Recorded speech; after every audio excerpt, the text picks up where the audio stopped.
Kapag illegitimate ang bata, napakahirap talagang humingi ng suporta kasi nga dinidiscourage po ng batas na magkaroon ng illegitimate children dahil nasisira daw ang pamilya. If you ask me, I do not agree with that, pero very conservative ang law eh.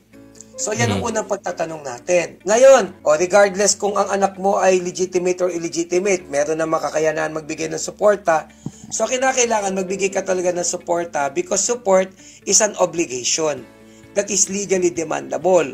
So pag ipinagkait mo yan, yung nanay maaaring magpunta sa korte para magsampa ng vowsy, lagi nating nasasabi yan, criminal case, or a mere petition for support, depende po doon sa facts o sa circumstansya na nakapaloob doon sa inyong issue or sa inyong kaso.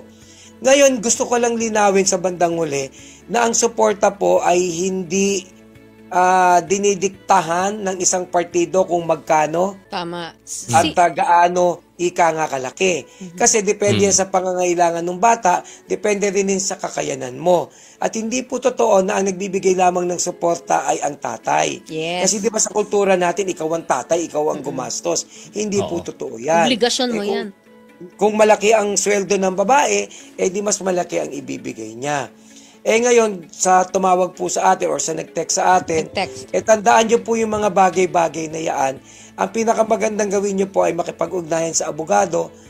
Siguro maganda magpadala kayo ng demand letter para ma-remind itong lalaki na ito na magbigay ng Yung support. demand letter, attorney, kailangan yung abogado niya ang susulat, Kung nyari, lalapit siya sa vowsy. Kahit naman siya lang din ang pumirma, pwede naman. Pwede naman. Ngayon, kung gusto mo magdemanda ng vowsy, wala kang pera para pagkuha ng abogado, pwede ka pumunta sa PNP, sa Women's Desk. Pwede naman. Nagbibigay sila ng tulong, sila na ang mag-guide sa'yo.